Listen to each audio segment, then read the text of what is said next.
Vamos abrir as nossas Bíblias em 1 Tessalonicenses 2. 1 Tessalonicenses 2. Fico muito feliz em ver o Fábio e a Cris. Viu, Fábio? Sempre temos orado por vocês. Cadê eles? Estão ali. Bom vê-los. Que Deus guarde vocês, guarde a saúde. Eu sei que não é fácil e eu já acompanhei a sua situação e sempre tenho dito nas reuniões de louvor da sua preocupação, né, do que você enfrentou bem antes da pandemia, você e as crianças.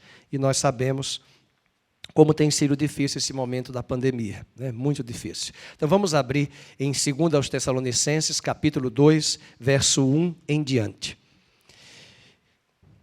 2 aos Tessalonicenses 2, 1 em diante. Irmãos, no que diz respeito à vinda de nosso Senhor Jesus Cristo e à nossa reunião com Ele, nós vos exortamos a que não vos demovais da vossa mente com facilidade, nem vos perturbeis, quer por espírito, quer por palavra, quer por epístola, como se procedesse de nós, supondo tenha chegado o dia do Senhor. Ninguém de nenhum modo vos engane, porque isso não acontecerá sem que primeiro venha a apostasia e seja revelado o homem da iniquidade, o filho da perdição, o qual se opõe e se levanta contra tudo que se chama Deus ou é objeto de culto, a ponto de assentar-se no santuário de Deus, ostentando-se como se fosse o próprio Deus. Não vos recordais de que ainda convosco eu costumava dizer-vos estas coisas? E agora sabeis que o que detém para que ele seja revelado, somente em ocasião própria. Com efeito, o mistério da iniquidade já opera, e aguarda somente que seja afastado aquele que agora o detém. Então será de fato revelado o iníquo, a quem o Senhor Jesus matará com o sopro de sua boca, e o destruirá pela manifestação da sua vinda. Ora, o aparecimento do iníquo é segundo a eficácia de Satanás, com todo o poder e sinais e prodígios da mentira, e com todo o engano de injustiça aos que perecem, porque não acolheram o amor da verdade para serem salvos. É por este motivo, pois, que Deus lhes manda a operação do erro para darem crédito à mentira, a fim de serem julgados todos quantos não deram crédito à verdade, antes, pelo contrário, deleitaram-se com a injustiça. Que Deus abençoe a sua palavra, que Ele fale ao nosso coração nesta manhã. Amém? Vou pedir à pastora Mabe meu óculos. Podem sentar, queridos.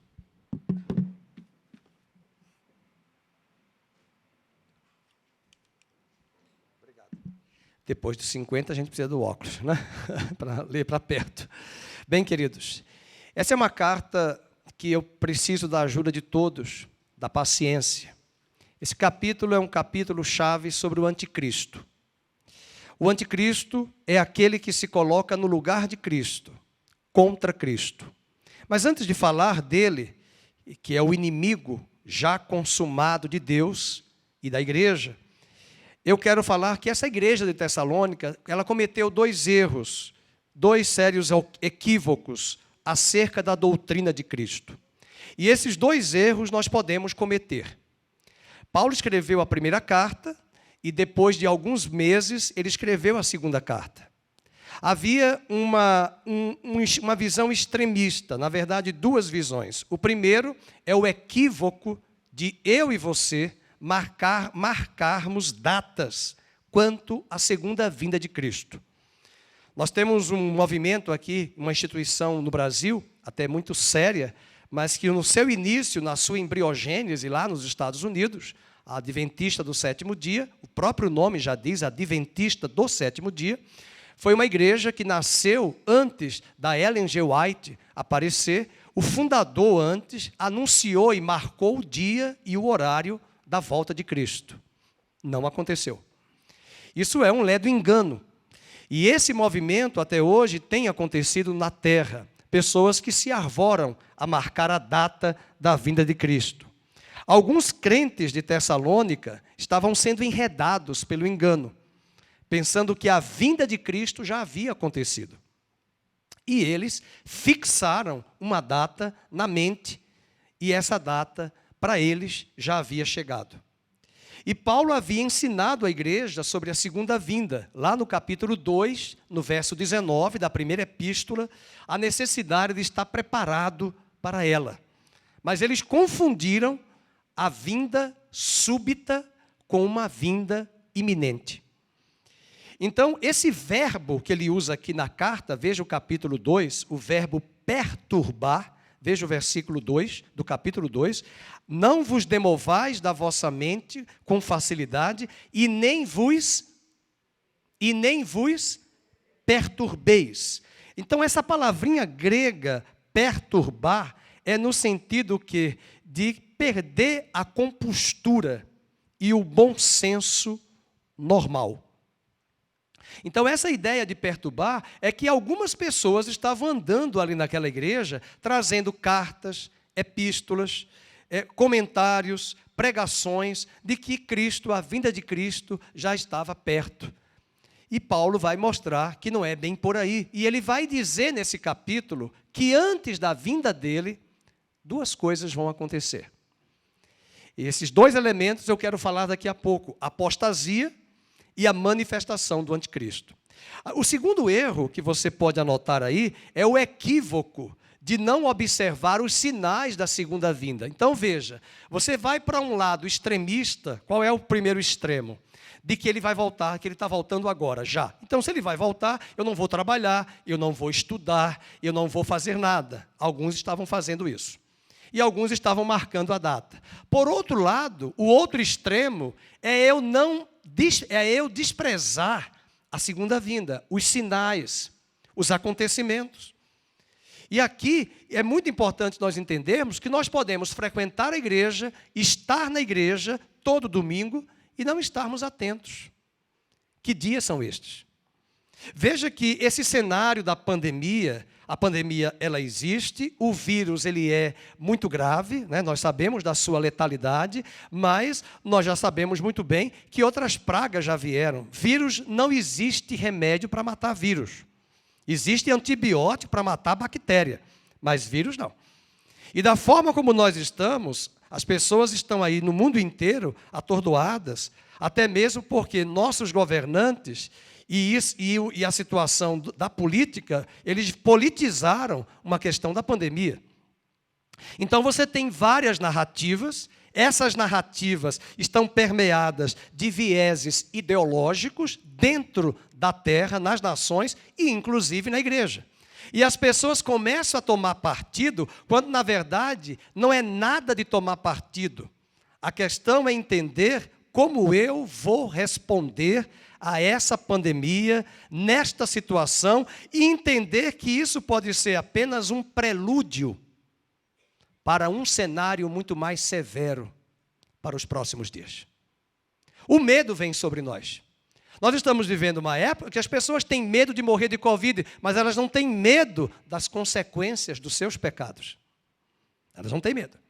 Elas estão medo. Pessoas que já foram vacinadas estão com medo. E eu tenho dito para algumas, tudo bem, se você vai esperar a terceira dose, vai ter a quarta, vai ter a quinta, vai ter a sexta. O coquetel do HIV até hoje existe e ele é bom, mas ele não é 100% eficaz. Eu já acompanhei ovelhas com HIV. Algumas morreram, outras não, tomando o coquetel. Mas o coquetel traz consequências. Mas esse é um assunto que deixamos lá para a vigilância sanitária e para o Ministério da Saúde. Mas eu entendo que a minha preocupação não deve ser apenas o vírus, é entender que isso faz parte de um arcabouço, de um cenário que eu, Fernando, preciso estar atento ao que está acontecendo.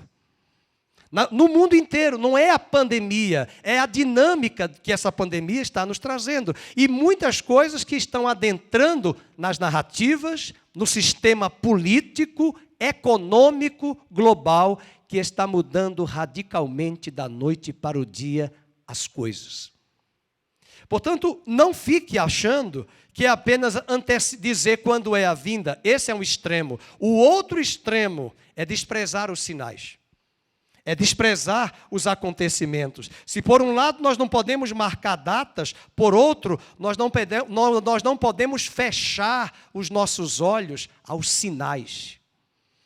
O apóstolo Paulo pontua que a segunda vinda de Cristo não ocorrerá sem que primeiro aconteça duas coisas. Vamos ler quais são. Versículo número 3. Ninguém de nenhum modo vos engane, porque isto não acontecerá sem que primeiro venha, pode ler em voz alta, apostasia. E ele usa a conjunção aditiva e, não só apostasia, e seja revelado o homem da iniquidade. Veja que Paulo não fala anticristo. Paulo não fala anticristo, mas ele usa um predicado, um predicativo pior. Ele diz, este homem é o homem da iniquidade. Esse homem é o homem da perdição. E aqui, com muito cuidado, eu quero trabalhar hoje vários pontos desse anticristo. Mas o primeiro é a apostasia. Primeiro sinal. As pessoas estão pensando em terremotos, em maremotos, em tsunamis, de sinais. Isso sempre aconteceu. Mas Paulo diz que nos últimos dias, antes da vinda, ocorrerá primeiro apostasia. O que é apostasia? A palavra grega, lá no versículo 3, apostasia, ela significa queda. Pode marcar, ela significa caída, ela significa rebelião, ela significa revolta. A palavra apostasia trata-se de um acontecimento que ocorrerá antes da parúzia. Parúzia é a palavra grega para manifestação da vinda de Cristo. Então isso vai acontecer.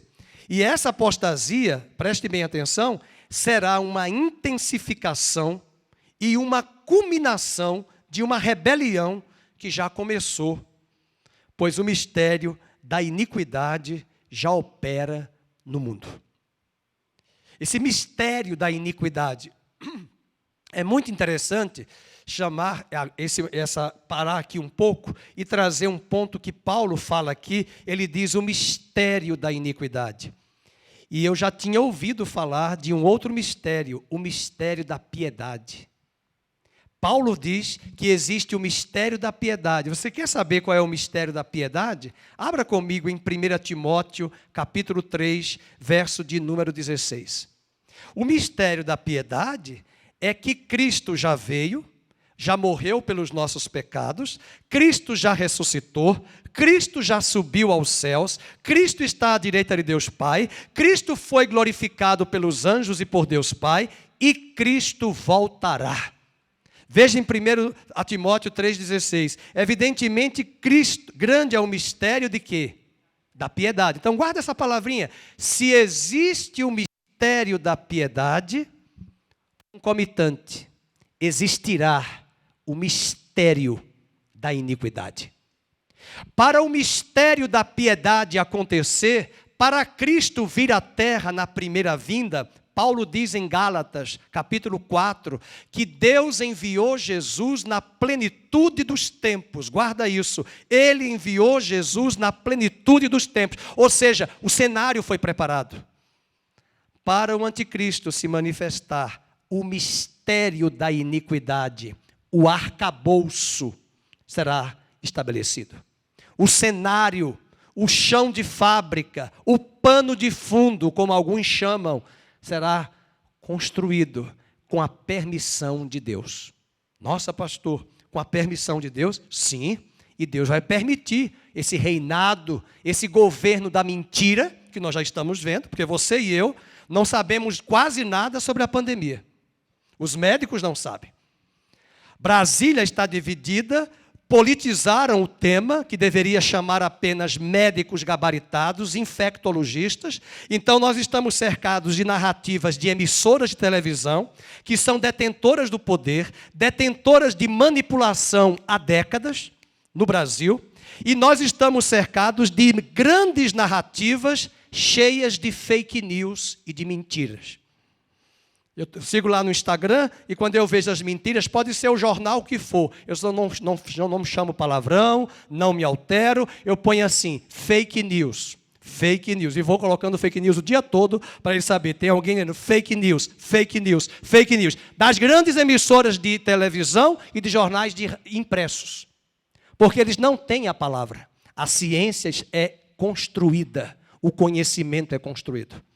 E essas narrativas vão trazendo medo, vão trazendo pânico, e as pessoas estão já vacinadas, mas não querem sair de casa. E mais do que isso, existe o não sair de casa por uma questão muito óbvia, para quem é grupo de risco. Aí tudo bem. Mas no quesito de que essa pandemia tem trazido essas narrativas, é isso. E aqui nada contra quem ficou, quem tem que ficar. Estamos transmitindo ao vivo, tem muita gente assistindo, não tem nenhum problema em relação a isso. Nós não somos donos da verdade e não use essa mensagem para trazer indireta para quem quer que seja, porque não é. É simplesmente para entender, nós não temos a resposta. Nós somos vulneráveis, frágeis e limitados. Agora, o que isso está nos ensinando? Que tem coisas sendo costuradas nos altos céus. Esse arcabouço está sendo preparado. Os homens não têm todo o poder. E, por favor, nem se preocupem com o anticristo, porque até a ação dele é debaixo dos atos soberanos de Deus, porque Deus é poderoso, soberano e tudo está ao alcance dele. Agora, eu preciso saber os tempos. As 10 virgens dormiram, as 10 virgens estavam dormindo, era escuridão. 5 estavam com azeite. Eu não estou falando de azeite pentecostal, gritar, pular, falar em línguas. Eu estou falando do azeite do Espírito que vai nos dar o discernimento, o Espírito chamado da verdade, que se opõe ao espírito da mentira.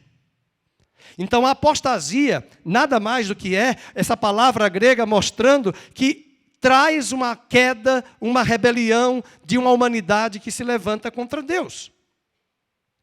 E o fato de que o dia do Senhor será precedido pela apostasia, já fora claramente. Vamos abrir em Mateus 24, do 10 ao 13. E o grande problema da apostasia, nesse tempo, muitos hão de se escandalizar, vão trair, vão odiar uns aos outros.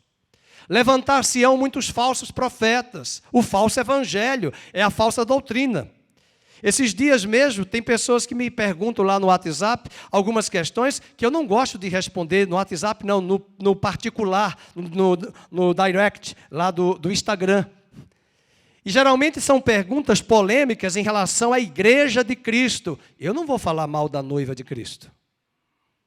Eu não vou falar mal da noiva de Cristo.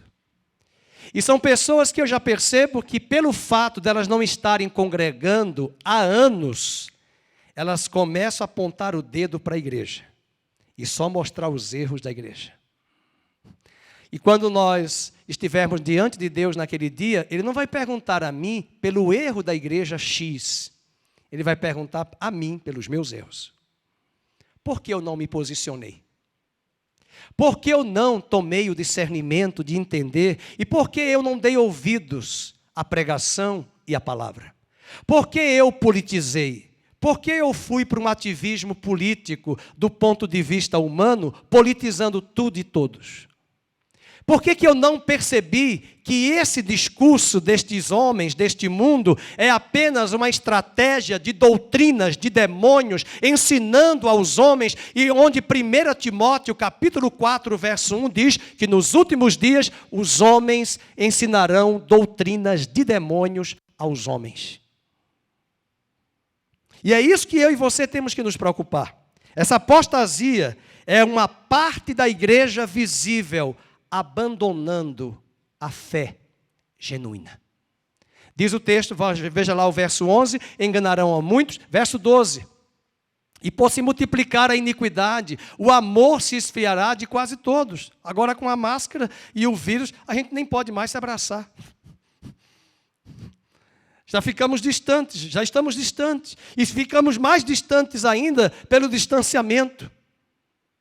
E hoje estamos vendo quantos excessos aconteceram nessa pandemia, porque ninguém sabe de nada, ninguém sabe tudo. Versículo 13. E aquele, porém, que perseverar até o fim, esse será salvo. E ainda o verso 14, diz o texto, e será pregado este evangelho do reino para todo mundo, para testemunho em todas as nações, e então virá o fim. Agora vamos estudar, esse é o primeiro sinal, a apostasia. Vamos estudar sobre o anticristo, alguns aspectos importantes acerca do anticristo. E eu vou pedir de uma forma célere para nós buscarmos os textos paralelos. Primeiro, a sua identidade será revelada. Veja a identidade desse anticristo, versículo 3 da segunda carta aos Tessalonicenses 2:3. De ninguém de nenhum modo vos engane, porque isto não acontecerá sem que primeiro venha a apostasia e seja revelado quem? O homem. Quem é esse homem? O homem da iniquidade, o filho da perdição. A palavra anticristo não aparece aqui no escrito de Paulo. Mas quando nós olhamos para Isaías 14, Isaías vai nos dizer que o desejo de Satanás é que ele quer ser igual a Deus. Veja o versículo 14, eu subirei acima das mais altas nuvens, e eu serei, leiam, semelhante ao Altíssimo. Se Deus, é Ele quem dita as regras. Mas se Satanás quer ocupar o papel do Criador, ele vai ditar as regras. Mas Satanás ninguém vê, porque também se o visse, correria de tão feio que ele é. Mas o que vai fazer? Ele vai usar gente bonita, arrumada, elegante, para falar as doutrinas deles. Na prática do ocultismo, veja que hoje a grande apostasia que está acontecendo no mundo inteiro também, e na igreja, muitas pessoas devotas do ocultismo. É uma tristeza como pastor, eu ia a uma maternidade visitar um bebê que nasceu, e a mãe dizer para mim, pastor, ele é do signo de Leão. Aí eu digo, da tribo de Judá.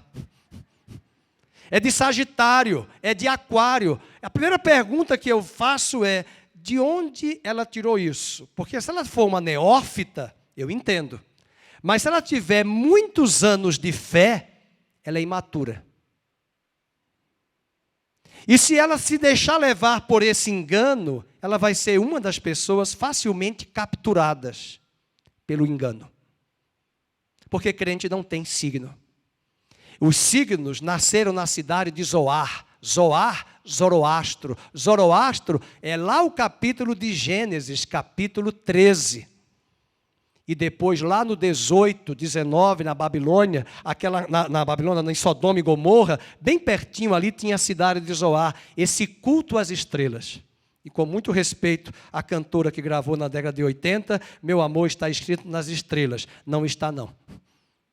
É Deus que faz o amor de um homem e de uma mulher.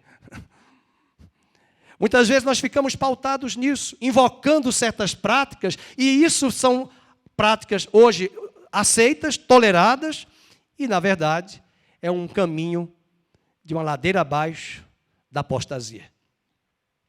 O aspecto da identidade do anticristo, o primeiro aspecto é a sua identidade revelada. Veja, ele quer ser igual a Deus. Ele conjugou o verbo no futuro do presente. Serei semelhante ao Altíssimo.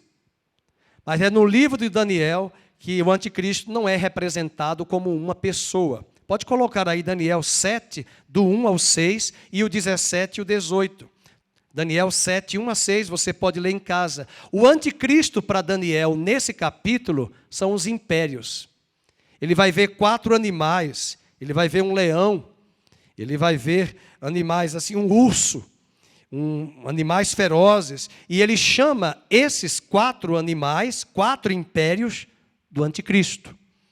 Mas ainda no capítulo 7, verso 21, vamos colocar o versículo 21, ele vai dizer que esse anticristo aí é uma pessoa, e é a pessoa de quem? De Antíoco Epifânio. Talvez uma palavra estranha, Antíoco Epifânio. Antíoco era o nome de um título dinástico, né, que recebiam os imperadores, os reis daquele império. Quando Alexandre o Grande morreu, o império de Alexandre o Grande foi dividido em 4. 2 deles prevaleceram, os Ptolomeus e os Seleucidas. E no ano 165 a.C., esse Antíoco Epifânio entrou em Jerusalém e mandou matar um porco. E esse porco foi morto no altar, na casa de Deus, no templo de Jerusalém. Daniel havia profetizado isso séculos antes, mais ou menos 300 anos, 250 anos antes de Cristo. essa profecia. Daniel não presenciou, mas ele disse, e ele usa o pronome demonstrativo ele, o pronome pessoal ele. Ele diz, eu olhava e eis que este chifre fazia guerra. Contra quem? Com quem o anticristo vai lutar? Contra os santos. Quantos santos nós temos aqui hoje? Olha aí quantos santos. Você é santo. A Bíblia diz que os santos que vivem, que estão. O que é que ele vai lutar? Ele vai lutar contra Cristo, mas Cristo é Espírito, mas ele vai lutar contra aqueles que são de Cristo. Ele quer fazer você murmurar, desanimar, reclamar, retroceder, blasfemar de Deus, questionar a Deus, que é o que mais a humanidade faz. Por que eu estou sofrendo? Por que eu sou uma pessoa tão boa e essas doenças chegaram a mim? Você é boa, mas a Bíblia diz que nós não somos bons. A Bíblia diz que nós somos pecadores. A Bíblia diz que Deus não vai mandar enfermidade para ninguém. A enfermidade faz parte desse mundo terreno. A Bíblia diz que a criação geme e chora. A criação não tem poder volitivo. Rios não falam. Mares não conversam. Montanhas não falam. Embora eu tenha certeza que tem alguém por aí fora que crê. Uma vez eu fui no Bosque Jequitibás e tinha uma senhora orando em línguas. E eu perguntei, bom dia, de manhã, 6 da manhã. Estava conversando com a árvore. Orando em línguas, 6 da manhã. Quando tem crente preocupado se existe línguas ou não, aquela mulher estava lá conversando com a árvore, abraçada. Mas a criação não fala. Mas Paulo diz em Romanos que a criação está sujeita ao pecado por causa daquele que a sujeitou. Quem sujeitou? O homem. E esse mundo jaz no maligno. E no mundo tereis aflições, mas tende bom ânimo. Eu estou convosco todos os dias até a consumação dos séculos. E quando ele voltar, Apocalipse diz que não haverá mais choro, não haverá mais dor, não haverá mais diabetes, não haverá mais angústia, não haverá mais pressão alta, não haverá mais carcinoma, não haverá mais metástase, e todos estarão para sempre com o Senhor na eternidade, e eis o tabernáculo de Deus com os homens. Mas enquanto estamos nesta terra, este corpo padece, este corpo sofre, a morte física ainda nos atinge, mas quando ele voltar, o último inimigo a ser destruído será a morte. E nós entendemos que nós estamos aqui na terra, como diz a Bíblia, como peregrinos, como forasteiros, que nós não pertencemos a este mundo, nós estamos neste mundo, mas cada um aqui que nasceu de novo foi gerado da semente incorruptível da palavra de Deus. Você foi selado com o Espírito Santo, você é filho da promessa, e quando ele voltar, resgatará de norte a sul, leste a oeste, os seus eleitos.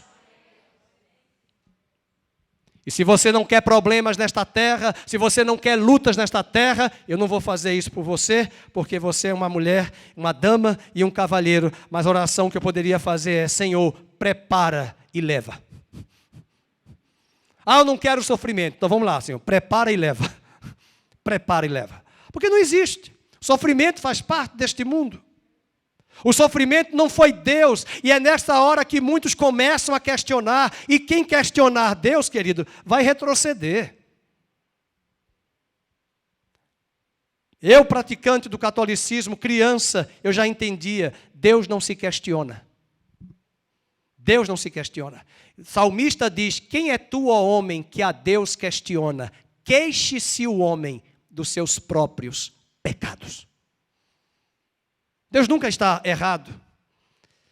Nós estamos cercados dentro de uma conjuntura, de um sistema, de um mundo caído, de uma humanidade perdida. Então essa identidade do anticristo é fazer guerra contra os santos. Então para Daniel, o anticristo também é uma pessoa. No ensino de Jesus Cristo, lá em Mateus 24, verso 15 ao 20, o anticristo é visto como imperador romano. Põe aí Mateus 24, 15. Por quê? Porque Jesus vai dizer, quando virdes o abominável da desolação de que falou o profeta Daniel no lugar santo, quem lê entenda. Depois de muitos anos, esta profecia se cumpriu. Volta para o anterior. Volta para o 15. Quem é esse abominável? Daniel 9, é o anticristo. Mas quando Jesus está falando aqui, é Jesus que está falando, é o sermão escatológico. Sabe de quem ele está se referindo? Também tem duplo sentido. General Tito, que no ano 70 depois de Cristo, entrou em Jerusalém, destruiu a cidade, destruiu o templo, e desde o ano 70 depois de Cristo até 1948, os judeus não voltaram mais para a terra. E Jesus havia profetizado e chamou a esse anticristo de abominável da desolação. É o homem da perdição, é o homem da depravação. E ele dá uma dica ali, quem lê entenda. Volta lá, aliás, vai para o próximo versículo, verso 16. Então os que estiverem na Judéia, fujam para os montes. Olha, hoje você viaja a Israel, tem um lugar belíssimo para visitar, em frente ao Mar Morto, Massada. Lá foram encontrados mais de 980 judeus que se suicidaram porque ficaram durante anos lá na fortaleza de Massada, uma região muito alta, montanhosa. Esses judeus que estavam em Jerusalém, eles fugiram para Massada. Sabe qual era o desejo deles? De um dia eles voltarem para Jerusalém, só que Roma chegou. É um lugar que hoje você vai, como é que chama esse transporte que tem no Rio Pão de Açúcar? Teleférico, você vai de teleférico ou de elevador, porque é um lugar alto. Hoje tem elevador, quando eu fui a primeira vez não tinha, era teleférico. Hoje tem elevador que eles colocaram para você subir. E essa região ali foi chamada a última resistência dos judeus, porque eles fugiram para os montes, a profecia se cumpriu e nunca mais eles voltaram para Jerusalém até 1948. Quando a ONU voltou para que o Estado de Israel voltasse a existir. Eles ficaram quase 2000 anos da diáspora, e Jesus havia dito, e Jesus chamou aquele homem de anticristo. Portanto, o anticristo, não fique apenas pensando em ser uma pessoa. É um sistema, é um governo. É verdade que existirá o anticristo, a pessoa. Nós caminhamos hoje para uma sociedade que daqui a pouco nós vamos nos comunicar igual aqueles desenhos animados da década de 70, que era tudo no espaço. Esqueci o nome do desenho. Os Jeffersons, os Jetsons, os Jetsons. E aí nós vamos ver como é que chama o nome lá, o termo, jovens me ajudem, é o pastor Felipe, que você vê a imagem que agora se projeta na tela. Holograma. Holograma, onde você tem a imagem projetada, e a Bíblia fala dessa imagem da besta, do anticristo. Então nós precisamos lembrar quem é o anticristo, porque para a Bíblia é um sistema, são impérios, é um governo, é um homem, e esse cenário está sendo preparado. Outra questão importante ainda da identidade revelada, veja o que João falou em 1 de João, capítulo 4, verso 2 e 3. 1 de João 4. Nisto reconheceis o Espírito de Deus. Todo espírito que confessa que Jesus em Cristo veio em carne é de Deus. Verso 3. E todo espírito que não confessa Jesus não procede de Deus. Pelo contrário, este é o espírito do anticristo, a respeito do qual tendes ouvido, que vem e presentemente, olha, ele já diz, presentemente, o anticristo já está no mundo. Ele não está falando de uma pessoa, ele está falando de um sistema. Então, quando você fala anticristo, você precisa entender que quando ele aparecer, a pessoa, o cenário já terá sido montado muito bem antes. Será que a igreja de hoje ela tem condições de enxergar esse cenário? Depende do que você vê. Depende do que você assiste. Depende do que você lê. Depende. A mentira está solta. O engano está solto. E aqueles que não derem crédito à verdade da palavra serão os primeiros a serem capturados. Nós vivemos uma sociedade em que o humanismo acabou de ressuscitar. O humanismo foi muito importante até para os dias de Lutero. Essa semana mesmo vamos celebrar o aniversário da Reforma Protestante. Lutero tinha muitos amigos que eram ateus, que ajudaram ele a refletir sobre a importância de que momento era aquele que eles estavam vivendo. O humanismo foi a ideia do renascimento cultural de trazer o discurso de que o Deus não é a medida de todas as coisas, o homem é a medida. 2 séculos depois, já não é mais o homem a medida, a razão e a ciência é a medida de todas as coisas. E hoje a ciência e o homem foram colocados acima de Deus. E ai de você, se você pensar diferente e usar as redes sociais para dizer que não. Porque de judiciário a órgãos de imprensa já bloqueiam você no sistema na hora. Porque a pergunta é, e quem são estes sistemas e estruturas que têm a baliza para dizer o que é verdade e o que é falso? E o mais importante é que nos últimos dias, Isaías disse que os homens chamarão a verdade de mentira e a mentira de verdade. Na mesma carta, em 1 de João, capítulo 2, verso 28, ele fala de anticristos. Capítulo 2, verso 28, 1 de João 2, 28. Filhinhos, agora permanecei nele, para que quando ele se manifestar, tenhamos confiança e dele, de Jesus, não nos afastemos, envergonhados de onde? Na sua vinda. A segunda característica do anticristo, nesse texto que nós acabamos de ler, de 2 aos Tessalonicenses, é o seu caráter descrito. Caráter dele. Volta comigo para 2 aos Tessalonicenses 2, verso 3 e verso 8. Ninguém de nenhum modo vos engane, porque isto não acontecerá sem que primeiro venha a apostasia e seja revelado o homem da iniquidade e o filho da perdição. Ele chama de o homem da iniquidade e o filho da perdição. Ele é o homem da iniquidade. E essa palavra que ele usa aqui é a palavra anomia. Anomia, versículo 4. O qual se opõe, se levanta contra tudo que se chama Deus, ou é objeto de culto, a ponto de assentar-se no santuário de Deus, ostentando-se, como se fosse o próprio Deus. Então, quando ele fala iniquidade, ele está falando dessa palavra. Sabe o que essa palavra significa? É um homem sem lei. Não tem lei. Ele não existe limites para ele. Ele estabelece o que ele quer. Qualquer semelhança com o que está acontecendo no judiciário, no nosso país, não tem mais lei.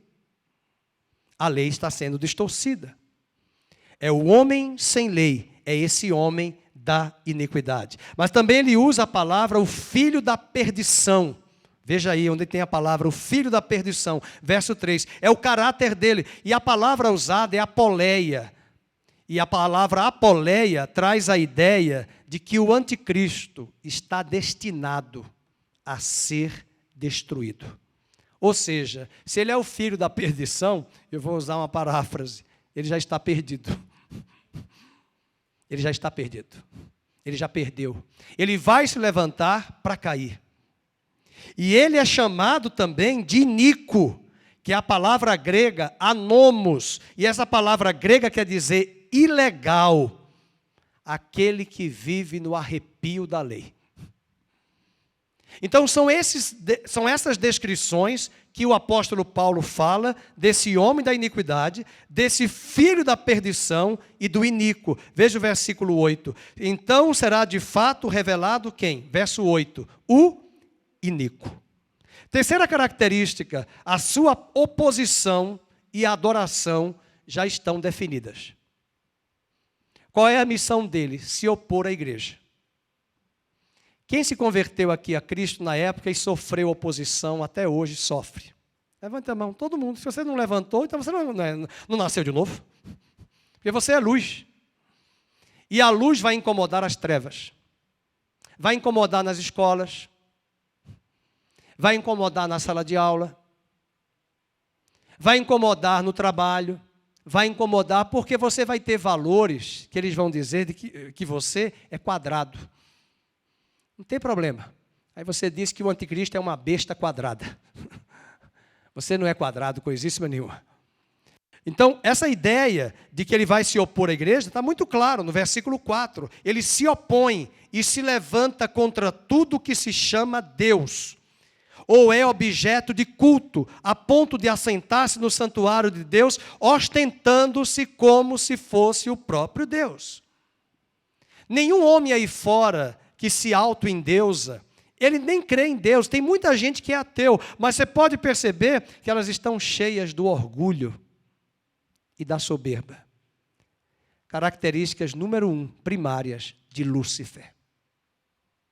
Eu me assentarei, eu subirei, eu exaltarei, eu serei semelhante ao Altíssimo. E diz ainda que ele vai proferir palavras contra Deus. Abra aí em Daniel 7:25, você vai ver na tela, não precisa abrir, você vai ver na tela, Daniel 7:25, olha, ele vai proferir palavras contra o Altíssimo. Nós temos visto candidatos da política brasileira que dizem que o que ele passou foi pior do que Jesus. Olha só, candidatos. Por ex-presidente. E o que ele passou, nem Jesus passou. Blasfemando de Deus. Isso é blasfêmia. São pessoas que usam o nome de Deus. Nós temos políticos que usam em marketing a divindade, Deus. E nós precisamos ter discernimento. Isso já aconteceu na história da igreja. A igreja deve ser imparcial quanto à questão política. A igreja não tem que defender partido algum. A igreja tem que defender os valores do reino de Deus.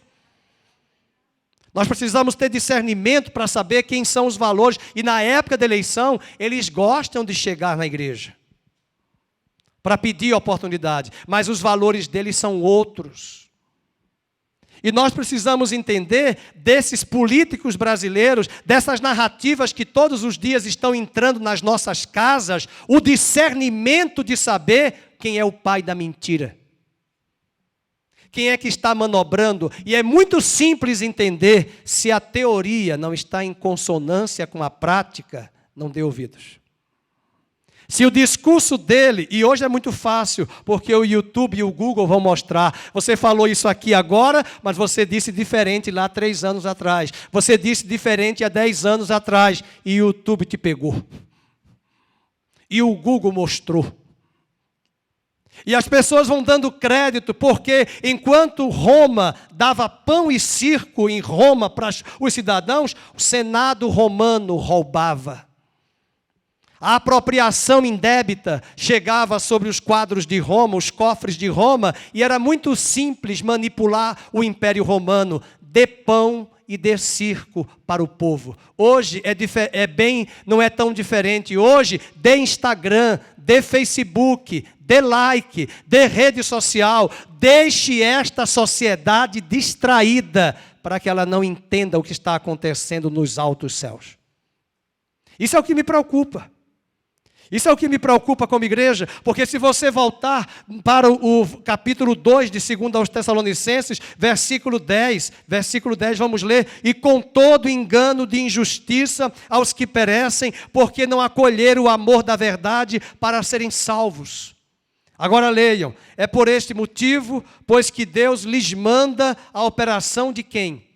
Do erro. Para darem crédito a quê? A mentira. Como rejeitaram a verdade, Deus vai permitir a mentira rolar. Queridos, se você está acompanhando o noticiário internacional, está ressuscitando no mundo inteiro, ressuscitando não, na verdade está surgindo no mundo inteiro, isso já é forte nos Estados Unidos, e o STF no Brasil já aprovou homeschooling. Porque hoje, até as escolas confessionais cristãs, não há garantia de que as ideologias estão sendo ensinadas ali vão ser bloqueadas. Não, elas estão sendo difundidas. As escolas confessionais, as escolas cristãs, as escolas particulares que têm valores morais sérios, elas estão vivendo em crise. Porque não há mais garantia. Porque o aparelhamento dessas narrativas foi construído nos últimos 30 anos no Brasil. Enquanto os brasileiros sabem as marcas da cerveja tal, X, Y e Z, essa patrulha Essa patrulha, com esse viés ideológico, sabe muito bem o pensamento de Antônio Gramsci, um dos grandes filósofos que pegou o marxismo das ideias de Marx e deu uma roupagem para dizer: não existe mais luta de classes, agora é um marxismo cultural. Vamos se infiltrar nos filmes de Hollywood, nas novelas, nos cinemas, nos livros, nas revistas. Vamos se infiltrar para aparelhar professores, universitários, escolas, para preparar uma geração distraída, alienada, que não pensa e que entende que a luta entre os homens é uma luta ideológica desses valores de minorias que devem ser encarados como maioria. E essas narrativas já fazem estragos no mundo inteiro, pelo menos nos últimos 40 anos. Ontem à noite eu estava assistindo um documentário americano do YouTube, que está no YouTube, daquele ator, já faz muitos anos, que fez o filme A Paixão de Cristo. O diretor do filme era Mel Gibson. Eu não lembro o nome do ator, mas o Mel Gibson falou para o ator: você está preparado para nunca mais ser contratado para fazer nenhum filme em Hollywood? Porque você vai fazer o papel de Cristo, você não vai receber mais nenhum papel. Eu assisti durante muitos anos, na minha juventude, o Oscar, mas eu sempre enxerguei, mesmo adolescente, as narrativas ideológicas. Essas narrativas de Amazônia, está pegando fogo tal, já está atrelada nos filmes brasileiros, nos seriados americanos enlatados há 30 anos. Série Friends, que muita gente assistiu, já estava lá enlatado, as discussões sobre questão de gênero. Na década de 90, e essas narrativas, elas vão fazendo o que na filosofia eles chamam de pós-estruturalismo. Sabe o que é isso? Pós-estruturalismo, nós vamos destruir as estruturas, porque o que importa não é o estruturalismo, é o pós-estruturalismo. Dá um chute, quebra tudo e vamos deixar a coisa andar de forma anárquica, sem cabeça, sem direção. E esses valores estão aí, e muitos pais não estão preocupados, porque eles pagam 10 mil reais, 15 mil reais numa escola em São Paulo para o seu filho, e o aparelhamento está indo lá. E o pai não acompanha os livros, o pai não acompanha os livros, o que os professores dão em sala de aula, e eu não vou falar aqui de púlpito, o que eu vivenciei com a minha filha, que eu tive que ir na escola conversar com a diretora e disser: se esse professor permanecer, ou ele muda ou ele sai, ou se ele não sair, ela sai. E por respeito a vocês, e porque aqui é um púlpito, eu não vou dizer o que ele disse. Mas se você quiser saber, eu posso dizer em off para você. Você vai direto para a cadeira, para o chão, desmaiado. Do que ele ensinou para adolescentes de nível médio. E, por favor, a escola é católica, confessional. Não, e as pessoas estão achando que não está acontecendo nada. Queridos, uma geração está mudando rapidamente da noite para o dia e o arcabouço está sendo preparado. O discurso desse aparelhamento é que família não importa, ética não existe, moral não existe, é uma banalização de tudo que sustentou o mundo ocidental. Jornalistas hoje são despejados de certas emissoras porque eles não podem falar a verdade. E um jornalista famoso foi despejado porque a esposa dele é médica. E ela sabe o que é um vírus.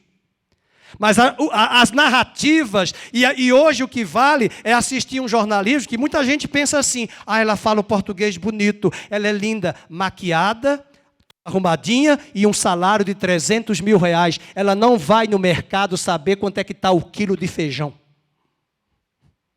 Esses jornalistas ficam falando essas coisas, mas eles estão mudando de emissora em busca disso aqui. E são salários estratosféricos. Eles não sabem nem o preço da gasolina, porque uma jornalista, há muitos anos atrás, foi envergonhada numa TV ao vivo, porque ela não sabe o preço da gasolina, porque quem colocava a gasolina no carro dela era o motorista.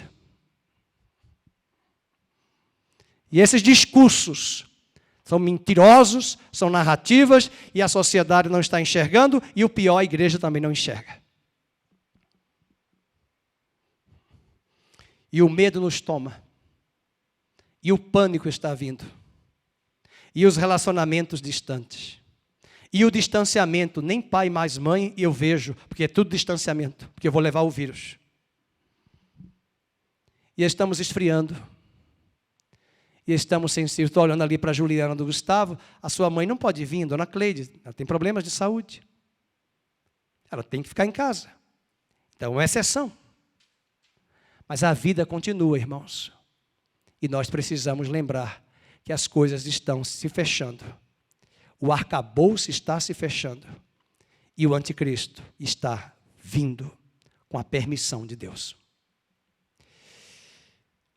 Uma outra característica do anticristo, já quero fechar, esse assunto é muito extenso. É o seu cenário preparado. Já falei, versículo 7, 2:7. Com efeito, o mistério da iniquidade já opera e aguarda somente o que seja afastado. Ele já opera e aguarda que seja afastado. Se ele já opera, está no presente, Paulo diz que alguém está impedindo ele de se manifestar. Esse alguém pode ser Deus Pai, pode ser o próprio Espírito da verdade, que não vai permitir agora, por amor de nós, os eleitos. E durante a história da igreja, muitas pessoas da cristandade chegaram a articular quem é essa pessoa que está impedindo. Dentro da linha de raciocínio, não tenho dúvida, na minha leitura, que é o próprio Deus que o impede, porque é o próprio Deus que vai permitir a operação do erro. Uma outra característica desse anticristo é que a sua manifestação será impedida. Já comentei. Warren Wiersbe afirma que assim como houve a plenitude dos tempos para o envio de Cristo, assim será para a vinda do anticristo. Outra característica do anticristo é o seu poder identificado. Versículo 9 e 10. Ele vai manifestar milagres, prodígios. Veja quantas pessoas estão decepcionadas com a igreja aqui na região de Campinas. Eu tenho algumas que estão decepcionadas, mas sabe por quê? Elas não querem um culto como esse. Elas querem um culto para buscar profecia. Há pessoas que já vieram aqui nessa igreja e dizem assim, aqui não tem profecia não. Eu digo, tem, muita profecia. A Bíblia. Se Deus quiser trazer uma palavra profética, Ele pode usar qualquer um aqui de nós, e até mesmo eu, para falar com você, em particular.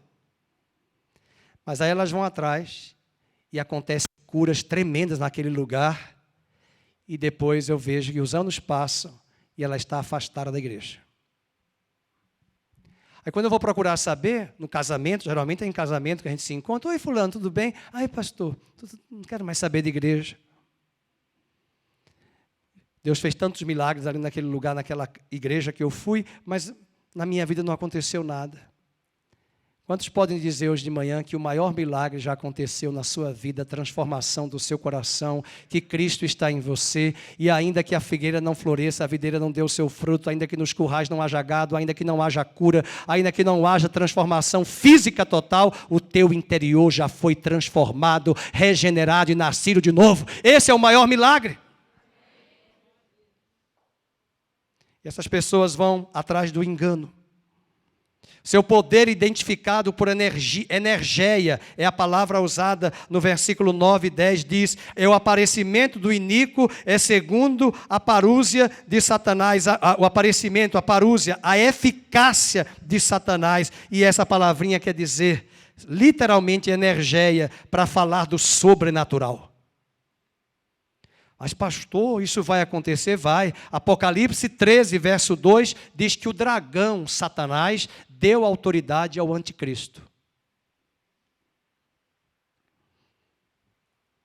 E Apocalipse 2, e Tessalonicenses 2,9, diz que ele virá com os prodígios da mentira. Estão lembrados dos magos não, dos bruxos do palácio, lá dos magos, de Faraó? Moisés pegou a vara, transformou, depois vieram os magos do Egito e transformaram. E Paulo cita lá em uma das suas cartas, assim como Janes e Jambres, aí ele cita o nome, enganaram ali a multidão diante do palácio de Faraó. Paulo temia que também essa prática do ocultismo enganasse a igreja, e principalmente a igreja brasileira.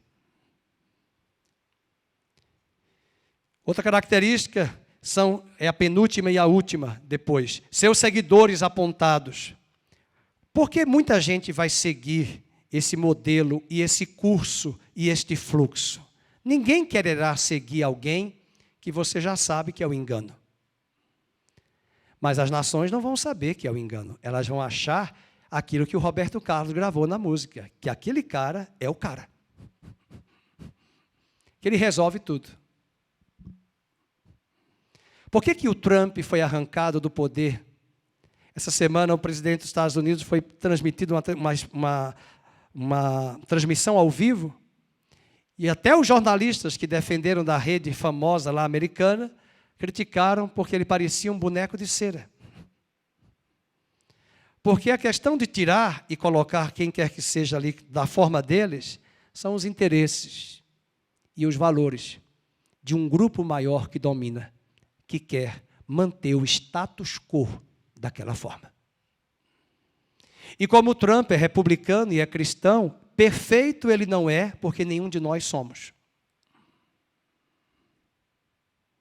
E o grande problema é esse. Ontem, as pessoas que não têm respeito e temor, dizendo que o presidente atual do Brasil veio do esgoto da história. Do esgoto da história. E quem me conhece há muitos anos, ao longo de todos esses anos, apesar de não ter votado em nenhum deles, eu sempre falei, o presidente Luiz Inácio Lula da Silva, a presidente Dilma Rousseff, porque a Bíblia diz que nós devemos orar por eles. Se eu não votei, se eu não concordo, o mínimo é orar e pedir a Deus, e não é para falar mal e nem blasfemar de nenhuma autoridade. Porque quando eu blasfemo de uma autoridade, eu estou mostrando que eu sou filho daquela figura chamada Satanás, que é rebelde e que é o pai da mentira. E esse é o problema que o país se encontra. Uma geração rebelde, que não tem limites, que usa de qualquer palavra para se levantar contra, e há muitos anos que nós temos orado a Deus pelo Brasil, e Deus tem feito coisas tremendas, e nós sabemos que Deus põe e Deus tira, Deus remove e Deus estabelece. A igreja tem que orar mais, ao invés de seguir esse fluxo, de usar as redes sociais para blasfemar e falar mal das autoridades. Esse é o caráter do anticristo. Os seguidores dele são pessoas que não acolhem o amor da verdade, se deleitam na injustiça e são entregues por Deus à operação do erro. Vamos ler o versículo 10 e 11. Com todo engano de justiça aos que perecem, não acolheram o amor da verdade para serem salvos. E agora o verso 11, e Deus lhes manda a operação do erro para darem crédito à mentira. E o verso 12 diz o porquê. Porque eles deleitaram-se com a injustiça. E como eles têm prazer no que é errado, Deus vai mandar o engano. Como eles têm prazer no erro, na iniquidade, Deus vai mandar a mentira. Para que eles se deleitem mais ainda. E o engano venha capturar a mente deles. Porque eles não deram crédito à verdade.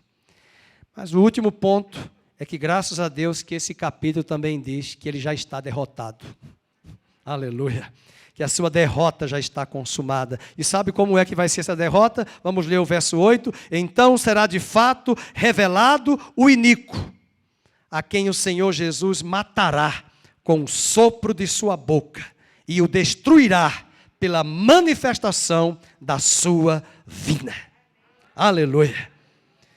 Daniel capítulo 8, verso 25, põe aí na tela, Daniel 8, 25, e a Bíblia diz lá em Coríntios 15, que Deus colocará os inimigos da igreja, todos eles debaixo dos pés. Daniel 8:25 diz: pela sua astúcia, nos seus empreendimentos, o anticristo fará prosperar o engano, e no seu coração se engrandecerá e destruirá muitos que vivem despreocupadamente. Pessoas que estão vivendo aí, deixa a vida me levar. E levantar-se-á contra o príncipe dos príncipes. Agora veja como é que ele vai ser destruído. Vamos ler a última frase em voz alta. Mas será quebrado, porque quem vai quebrar ele, as pernas dele, é isso aqui, ó. Deus vai fazer assim. Cheguei. Eu sou Yahvé, Criador dos céus e da terra. Sou o Deus Todo-Poderoso, El Shaddai. Lançado no lago de fogo de enxofre. Sumiu, tomou Doril. Porque ele vai ser destruído, porque nenhum homem tem poder para quebrar a estrutura do reino das trevas, mas é Deus quem capacita a igreja no poder dele, com armas dele, do reino de Deus, para destruir as astutas ciladas do maligno. Que Deus capacite a igreja. E 3 lições que nós aprendemos aqui. A primeira, há uma força do mal no mundo se levantando. Segunda lição que aprendemos hoje, Deus está no controle. Terceira lição, o triunfo de Deus é seguro. Ninguém poderá se opor a Deus e prevalecer. O mundo está sendo preparado, o arcabouço, mas Deus tem um controle e o mais importante, o inimigo será destruído. Isaías diz lá no capítulo 14 que as nações vão olhar para o anticristo, para o diabo, e dizer assim: era este que incomodava as nações? Essa figurinha? É esta figura que incitava as nações contra Deus? As nações vão zombar do próprio Satanás. Mas a igreja descerá com Deus em glória, se encontrará com os santos que estarão vivos na presente geração e reinarão com ele para sempre, porque os reinos deste mundo serão entregues ao Deus Todo-Poderoso e ele reinará eternamente. Tenha esperança. Apesar desse cenário de arcabouço estar sendo preparado, Deus está no controle e o nosso inimigo já foi derrotado pelas Escrituras Sagradas. Um dia ele será derrotado totalmente, visivelmente, todo olho verá a Deus, a Cristo, e todo olho verá o anticristo, o falso profeta e o dragão sendo destruídos.